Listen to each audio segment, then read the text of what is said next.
अरे तुम जाते ना छाती खोल कर, इनसे पहले मुझे मारिए लट, आप छाती खोल के खड़े होते, तब होता है लीडर। गांधी जी सबसे आगे चलते थे, लाठी लेकर चलते थे। आप गांधी की बात करते हैं, आप अंबेडकर की बात है, और लाठी खाते वालों को देखिए, वो लाठी मारे और आप छुपे बैठे हैं गाड़ी में। तो आप कौन से लीडर हो? आप तो साजिश करता हो। तुम लीडर हो ना, तुम आगे क्यों नहीं गए भाई? तुमने लाठी क्यों नहीं खाई? तुम्हारे कौन से नेता ने लाठी खाई? बताइए, एक नेता का नाम बताइए, एक वो एक्टिविस्ट का नाम बताइए जिसने एक लाठी खाई हो। किसी ने लाठी नहीं खाई। आम बच्चों ने लाठी खाई, जो अबोध होते हैं, भावुक होते हैं, जो इनके कहने पर घर से आए थे। चोटी देखकर ब्राह्मण के खिलाफ ये ब्राह्मण होगा, उसकी चोटी काटो, तो ये लोग करेंगे, देश को ले जाएंगे लीडर, ये ले जाएंगे। ये सिर्फ देश के खिलाफ साजिश कर सकते हैं, इस समाज को एक दूसरे से भिड़ा सकते हैं, इसके अलावा ये क्रिएटिव कुछ नहीं कर सकते। कांग्रेस के नेता कह रहे हैं यार 2 महीने पहले हमको गाली दे रहा था, हम क्यों सपोर्ट करें इसके?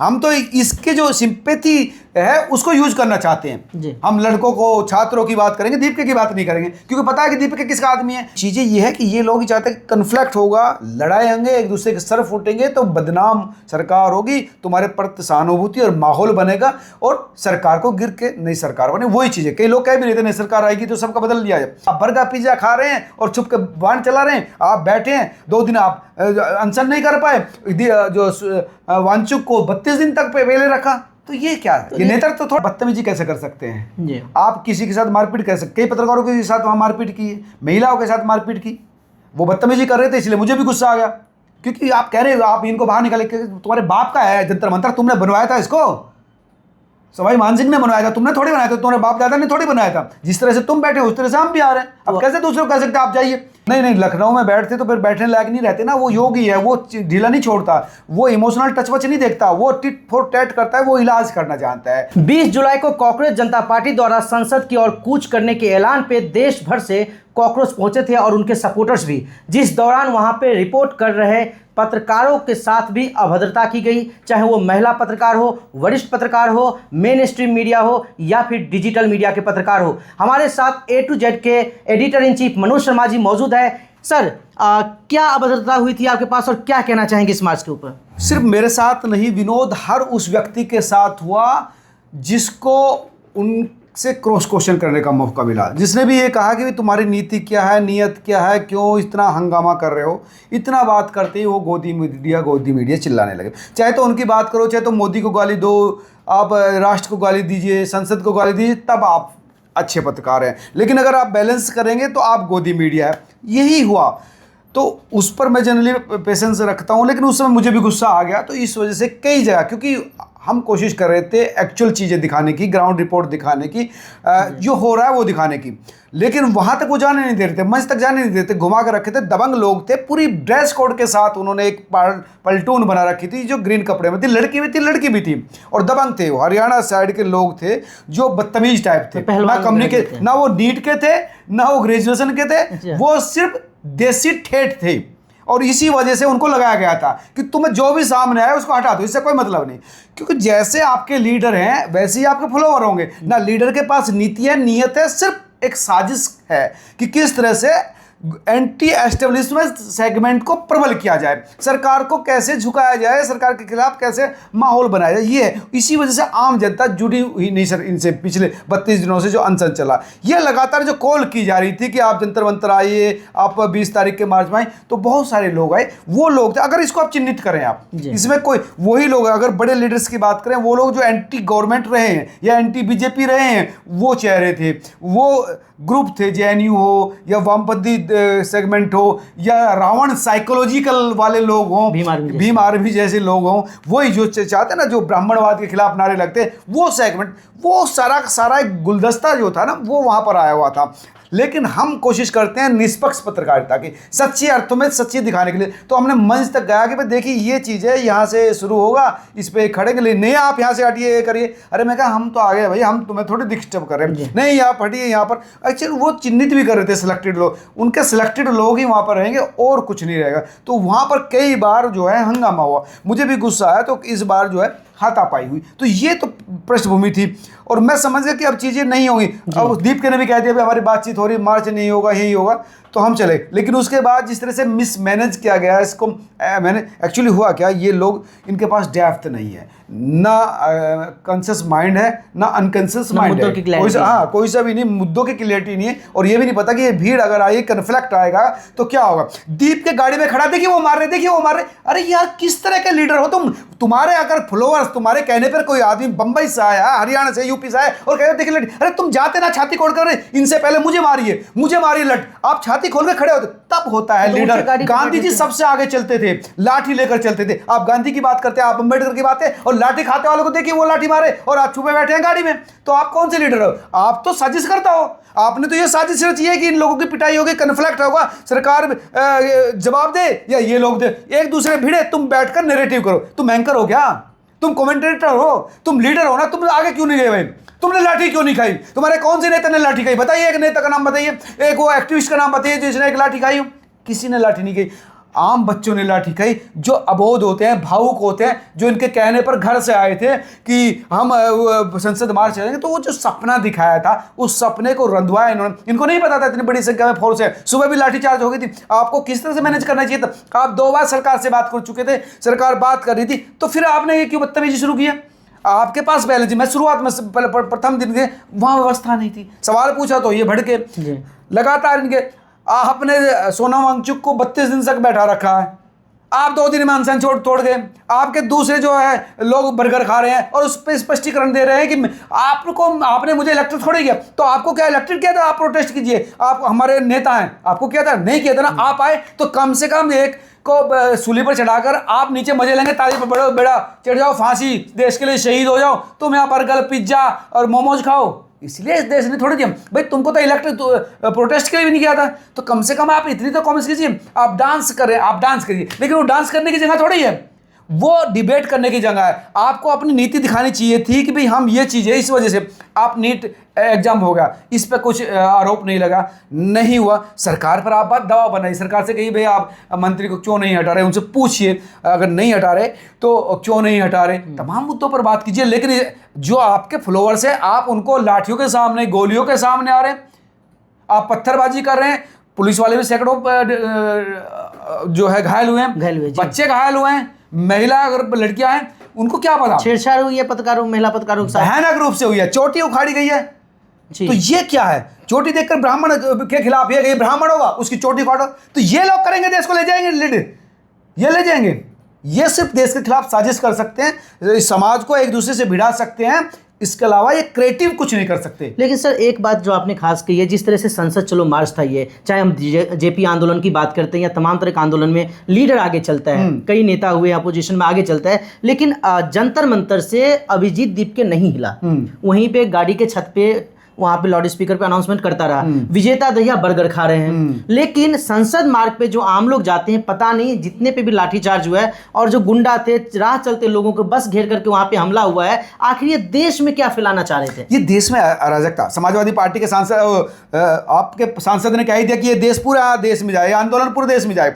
विपक्ष क्या चाहता है? चुनाव का सीजन है, उत्तर प्रदेश है, पंजाब है, कई उत्तराखंड है, कई राज्यों में चुनाव, वो चाहता है कि मुद्दे बलवती हो, एंटी गवर्नमेंट सेगमेंट। ये विपक्ष का काम भी होता है, वो तो आग में घी क्या, वो पेट्रोल डालेगा, उसका काम है इसका। और ये भी, ये कौन से भाई दूध के धुले हुए थोड़ी हैं। कांग्रेस सामने क्यों नहीं आई? राहुल गांधी क्यों नहीं सीधा सीधे दीप का नाम ले रहा? क्योंकि कांग्रेस के नेता कह रहे यार 2 महीने पहले हमको गाली दे रहा था, हम क्यों सपोर्ट करें इसके? हम तो इसके जो सिंपैथी है उसको यूज करना चाहते हैं। हम लड़कों को, छात्रों की बात करेंगे, दीपिका की बात नहीं करेंगे, क्योंकि पता है कि दीपिका किसका आदमी है। कहीं ऐसा ना हो गया अन्ना आंदोलन की तरह तुम ये नई पार्टी उभरे और तुम्हारी वोट खा जाए। कांग्रेस के पास दुविधा अलग है, जो भी नई पार्टी उभरती है उसकी जेब काट लेती है, उसकी जड़ काट देती है। तो राहुल गांधी, प्रियंका गांधी कह ही नहीं सकते, वो गोलमोल बात दिखाएंगे। राम मनोहर लोहिया गए मिलने के लिए राहुल गांधी केजरीवाल जी, जो घायल वहाँ पे प्रोटेस्ट में से मिलने जाएंगे या घायल लोगों से मिलने जाएंगे, लेकिन ये नहीं कहेंगे कि दीप के बड़े नेता हैं, दीप के ने बहुत अच्छा काम किया, क्योंकि पता है कि दीप के की सच्चाई क्या है। और अगर दीप के नेता बन गया तो उनकी जड़ काटेगा। लेकिन सर 32 दिन के प्रोटेस्ट में पहली बार राहुल गांधी की प्रतिक्रिया आई है और एक्टिव भी हुए, और राम मनोहर लोहिया घायलों से मिलने के लिए भी गए हैं। नहीं, वो ठीक है, वो प्रतिक्रिया तो पहले से आ रही की बात माननी चाहिए। सरकार जो भ्रष्टाचार है, सरकार जो है तानाशाह है, और सरकार को रिजाइन देना चाहिए, लेकिन उसको यही पता कि सरकार में रिजाइन नहीं होते। आंदोलन की जो नीति रही है पिछले कई सालों से अगर देखा जाए, चाहे शाहीन बाग रहा हो, किसान आंदोलन रहा हो, पहलवानों का आंदोलन रहा हो, अब ये आंदोलन रहा है, कहा जाता है जो एंटी इंडिया फोर्स है वे इसमें काफ़ी एक्टिव रहती है, चाहे वो लंगर चलाना हो, वहाँ पे खाने पीने की चीज़ें बांटना हो। तो आखिर ये जो है लगातार असफल हो रही है या सरकार पे दबाव बनाने दोस्त, मेरे नीति एक सीधी सी है, सबसे ज्यादा दुश्मन का दुश्मन दोस्त। जी, उनको लगा कि ये उसका दुश्मन नहीं कर रहा है, वो उससे लड़ रहा है, लेकिन अकेले नहीं लड़ते, तो मैं जाऊंगा पीछे से मैं भी दिखा दूं। भाई अगर दुश्मन सबल है तो 2-3 लोग मिलकर उसको हराने की कोशिश करते हैं, यही चीज़ है। दीप क्या आया तो वो सारे सेगमेंट जो किसान आंदोलन के दौरान थे, या जो यहाँ पर दिल्ली में जो CAA या NRC के खिलाफ प्रोटेस्ट हुआ वो हुआ, या वो आर्मी वाले लोग, भीम आर्मी वाले, वो सब लोग इकट्ठे हो गए, चलिए कोशिश करते हैं कि इससे ही हो जाए। भाई उम्मीद नहीं आनी चाहिए ना, तो वो उम्मीद नहीं आ रही है, सब मिलकर फिर से चलो, तो वो उनकी स्ट्रेटेजी है। तो इस आंदोलन में अमित शाह जी से मिसहैंडल किए हैं, क्योंकि इसे शुरू में भी रोका जा सकता था, इतने बड़े बवाल होने के लिए इंतजार तो नहीं करना चाहिए था। देखिए, मिस हैंडलिंग नहीं है, एक्चुअली लोकतंत्र में सबको अपनी बात रखने की कोशिश करनी चाहिए। शुरुआत में पुलिस ने या होम मिनिस्ट्री ने यही सोचा कि भाई इनको बात कीजिए, अपना बात रखेंगे। एक दिन का उन्होंने प्रोटेस्ट के समय मांगा था तो समय उनको दिया, फिर उन्होंने कब्जे जमा लिया, वो ठीक है, आप अपनी बात रखिए, लेकिन आप जो है सड़क पर उतरेंगे, पुलिस वालों को पीटेंगे, वाहनों को तोड़ेंगे, रास्ते कब्जा कर देंगे, तो ये तो लोकतंत्र नहीं है। ये तो गांधी जी ने भी अंग्रेजों के साथ नहीं किया था, तो ये तरीका नहीं है ना। पुलिस क्यों लाठी चलाएगी? पुलिस आपको हटाएंगे, लेकिन अगर आप नहीं रिवर्स करोगे तो वो नहीं चला सकते। और पुलिस अगर चाहती तो रात को उठा कर भगा देती इनको।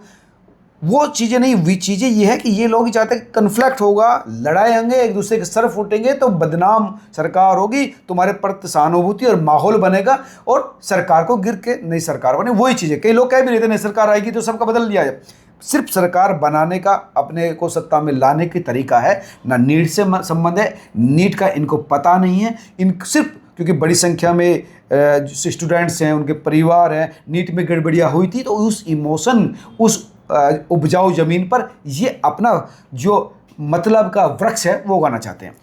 लेकिन सर, जिस तरीके से लाल किला पे हुआ था या फिर यहाँ हुआ था, ये लोग लाश गिराना चाहते थे कि लाश गिरे ताकि उस पर राजनीति की जा सके। भाई वही है ना, जान किसी की भी जाए। सत्ता का जो लालच होता है, जो सत्ता होती है बड़ी निष्ठुर होती है, उसे कितने प्यादे मरे उससे मतलब नहीं है, सिंहासन पर मैं कैसे बैठूं उसको देखना होता है। मर जाए, वो कहते हैं यार ये प्यादे सैनिक मरने के लिए होते हैं, सिंहासन तक पहुंचने का रास्ता सरों के ऊपर से होता है, तो वो लोग हैं यार ये। और अगर ये वो लोग ना होते तो कल लड़ाई, सबसे पहले दीप के अपने आगे चलता, कहता लाठी मेरे ऊपर मांगो। ये वहाँ मेटाडोर में छुप के ये नहीं कहता कि ये चलिए जी, वो कहता कि आपने लाठी कैसे मारी, मैं आता हूँ, आप मुझ पर लाठी चलिए, आप नहीं मार सकते, ये मेरे बुलाने पर। वो लोग हैं यार, वो नेतृत्व होता है। तो ये छुपकर बात कर रहे हैं आप, देखिए आप बर्गर पिज्जा खा रहे हैं और छुप कर वाहन चला रहे हैं, आप बैठे हैं 2 दिन, आप अनशन नहीं कर पाए, जो वांचुक को 32 दिन तक पे वेले रखा, तो ये क्या है? ये नेतृत्व तो थोड़ी है। लेकिन सर, विजय तो सरकार ने जो मीटिंग की है, 3 मांगे इन्होंने रखा है कि जो छात्र ने सुसाइड किया नीट से संबंधित, उन्हें 1 करोड़ का मुआवजा दिया जाए, सोनम वांगचुक को सशस्त्र रिहाई की जाए, और साथ ही धर्मेंद्र प्रधान की इस्तीफा। तो जो इन्होंने बातचीत की रास्ता अपना, ये पहले भी बातचीत की जा सकती थी ना, इतनी बड़े आंदोलन का वेट करने की क्या जरूरत नहीं। ये सरकार की तरफ से भी सरकार को पहले बुला के मामला डन करना चाहिए था, इसमें कोई दो राय नहीं, कोशिश करनी चाहिए, लेकिन सरकार बुलाती तब भी ये नहीं होता। तब तक एक्चुअली साइकोलॉजी, आप तो ग्राउंड रिपोर्ट करते हैं, ये साइकोलॉजी टकराव की है, और सरकार इसलिए इनको बातचीत के लिए नहीं बुला रही थी, क्योंकि वो जानती थी कि बातचीत से बातचीत बनेगी नहीं। ये टकराव चाहते हैं, हंगामा चाहते हैं, नोटंकी चाहते हैं, संसद तक जाएगी, पुलिस रोकेगी। जब पार्लियामेंट का सेशन शुरू हुआ तब से इन्होंने वो क्यों कन्फ्लिक्ट किया, ताकि ज़्यादा कन्फ्लिक्ट हो। इस वजह से बातचीत लोकतंत्र में जरूरी है। तीनों मुद्दे बढ़िया हैं, होना चाहिए मुद्दे, लेकिन मुद्दे सोल्व कराने का तरीका जो है अच्छा होना चाहिए, लोकतांत्रिक होना चाहिए ना, कि ये नहीं किसी का बहुत बच्चों को आगे करके आप पीछे से करेंगे, देखिए ये लट पड़ रहा है, अरे आप आइए ना सामने कि लट पड़ रहा है, नहीं ये लट इस पर नहीं पड़ेगा, मुझ पर पड़ेगा, मुझे मारो। लेकिन उन्हें पता है ना कि लट ज़्यादा लग जाएगा। लेकिन सर, एक और आरोप लगा रहे हैं लोग कि इस आंदोलन के कर्ता धर्ता केजरीवाल है। लोग ऐसे बात कर रहे हैं, सोशल मीडिया पे आ रहे हैं, केजरीवाल है, आम आदमी पार्टी है, ये आरोप लगते हैं क्योंकि दीप के उनके डिजिटल मीडिया का हिस्सा रहा है। वो लगातार से सबसे बड़े नेता वही हैं जो उस समय गए, अरविंद केजरीवाल आज भी सपोर्ट करे तमाम लोग, तो ये आरोप लग रहा है। और वो कहते भी नहीं कि मैं नहीं रहा हूँ कहीं ना कहीं, लेकिन सच्चाई यही है कि दीप के का बैकग्राउंड आम आदमी पार्टी से जुड़ा हुआ है, और दीप के उसी तरह की राजनीति कर रहे हैं। उन्होंने आम आदमी पार्टी को छोड़कर सबकी आलोचना की है, राहुल गांधी की भी आलोचना की है, इसलिए राहुल गांधी बोलते नहीं है, तो ये सारी चीज़ है। मीडिया से क्या नाराजगी उनको? आप सवाल पूछते हैं किसी का, मैं आपका इंटरव्यू अभी कर रहा हूँ, आपसे भी काउंटर क्वेश्चन कर रहा हूँ, मैं भी रिपोर्टिंग करने गया था, आप खुद वहाँ पे गए रिपोर्टर का थे, काम ही ये होता है। तो सवाल पूछ रहे हैं, सवाल पूछने से गोदी मीडिया कह देता है, उनके पास जवाब रिपोर्टर नहीं का काम है। ये थोड़ी है कि हाँ दीपिका जी बहुत अच्छा आप कर रहे हैं और आपने ठीक किया, संसद में पे चलिए और इनसे पुलिस से लड़िए, आप ऐसा थोड़ी बोलेगा रिपोर्टर। रिपोर्टर ये बोलेगा कि दीपिका अगर ये लोग आए और पुलिस के साथ कन्फ्लिक्ट हो गया, इनको चोट लगी, तो आप जिम्मेदार कौन होगा? आप सरकार से बातचीत क्यों नहीं करते, रास्ता क्यों नहीं निकालते, आप क्यों लगातार इस तरह की बात करें? तो वो सारी चीजें सरकार से सरकार के सवाल पूछे जाएंगे, विरोधियों से विरोधियों के सवाल पूछे जाएंगे, जो उनके जवाब होगा उसका काउंटर क्वेश्चन तो उस पर गोदी मीडिया कह दिया जाता है। तो ये भी वो लोग आप गोदी मीडिया बोलिए मत बोलिए, लेकिन आप बदतमीजी कैसे कर सकते हैं? जी आप किसी के साथ मारपीट कर सकते, कई पत्रकारों के साथ वहाँ मारपीट की है, महिलाओं के साथ मारपीट की, वो बदतमीजी कर रहे थे इसलिए मुझे भी गुस्सा आ गया, क्योंकि आप कह रहे हो आप इनको बाहर निकाले, तुम्हारे बाप का है जंतर मंतर, तुमने बनवाया था इसको, सवाई मानसिंह ने बनवाया था, तुमने थोड़ी बनाया था, तुम्हारे बाप दादा ने थोड़ी बनाया था। जिस तरह से तुम बैठे हो उस तरह से हम भी आ रहे हैं। अब कैसे दूसरे को कह सकते आप जाइए? भाई न घर तुम्हारा ना घर हमारा, हम दोनों किसी दूसरे घर में बैठे हैं, सरकारी प्रॉपर्टी पे, तो आप कैसे कह सकते नहीं आप जाइए? बिल्कुल, तो ये हाईजैक कर रहे हैं, हाईजैक करिए ना। कैसे ये हाईजैक नहीं है, तानाशाही खुद है, तानाशाही खुद दिखा रहे हैं कि आप पत्रकारों के साथ, महिलाओं के साथ, पैरामिलिट्री फोर्स के साथ, पुलिस के साथ मारपीट कर रहे हैं और कह रहे हैं कि देखिए जी हम पीड़ित है। अरे तुम मुझे बताओ ना, तुम्हारे नेतृत्व किसको लाठी पड़ी? अननोन बच्चों को पड़ी है, जो दूर दराज से आए थे, तुम्हारी बातों में आकर सोशल मीडिया पे देखे कि अच्छे लोग हैं। सोशल मीडिया की दिक्कत यह है कि सोशल मीडिया बटा हुआ है खांचों में, हीरो बना देगा आपको, जानते हुए कि आप एक निकम्मे आदमी है, लेकिन क्योंकि व्यूज आपको आने हैं और ये सबसे बढ़िया है, ये सब, और लोग उस इमोशनल टच में हो गए, आपके रहम आते लोग रात को ड्यूटी दे के दिन में आए और उनको वहाँ पर आगे कर दिया और उनकी पिटाई। मतलब 2027 में यूपी में इलेक्शन है सर, चाहे वो पहले यूजीसी का मामला उठाया गया हो, यही उठाया गया, तो लगता है कि ये यूपी इलेक्शन को खास करके, क्योंकि देश के सबसे बड़े राज्य, पाकिस्तान से भी ज़्यादा पॉपुलेशन और अहम राज्य है, दिल्ली की सत्ता यूपी से होकर आती है, उसे इन्फ्लुएंस करने के लिए तमाम चीज़ें की जा रही है। हो सकता है, क्यों नहीं हो सकता, क्योंकि उत्तर प्रदेश सबसे ज़्यादा लोकसभा की सीटें देता है। अगर उत्तर प्रदेश जीत लिया, बीजेपी से निकल गया, तो फिर देश में माहौल बनने में समय नहीं लगेगा। जो यूपी पे जीतेगा वही देश पर राज करेगा, ये फैक्ट है। तो वो हो सकता है, उसकी सारी चीज़ें। पंजाब भी चुनाव है, आम आदमी पार्टी के जो आरोप लगे थे वो पंजाब भी है, पंजाब में क्या हालत है आम आदमी पार्टी की वो आपको पता है, लेकिन उससे पहले ये सारी चीज़ें कहीं ना कहीं बेस बनाने का कोशिश है। तो लखनऊ में ये लोग बैठ रहे थे, लेकिन योगी जी बैठने नहीं दिए। नहीं, लखनऊ में बैठते तो फिर बैठने लायक नहीं रहते ना। वो योगी है, वो ढीला नहीं छोड़ता, वो इमोशनल टच वच नहीं देखता, वो टिट फॉर टैट करता है, वो इलाज करना जानता है। डॉक्टर जो है जी, अगर कहीं गल जाता है तो उसको काट देता है, उसको बैंडेड से लगा के पालता नहीं, रोको, वो हटा देता है। तो योगी की नीति स्पष्ट है कि भैया जो ठीक है वो ठीक है, जो गलत है गलत है। अगर लखनऊ में बैठते तो फिर बैठने लायक नहीं रहते। वो योगी अलग तरह से फिर ट्रीट करता है उनको, फिर मतलब दिल्ली में बैठना उनको आसान लगा। वहाँ बिल्कुल ही जो बिल्कुल, तो जिस तरीके से कॉकरोच जनता पार्टी के प्रदर्शन में तमाम तरह की चीज़ें हुई और जितने एंटी नेशनल फोर्सेस के बारे में बात की जा रही थी, वे लोग खुद व खुद वहाँ पे एक्सपोज होते हुए नजर आए। आपने मनोज शर्मा जी को सुना, आपकी क्या राय है आप भी कमेंट करके जरूर बताएं और लगातार बने रहिएगा हमारे साथ।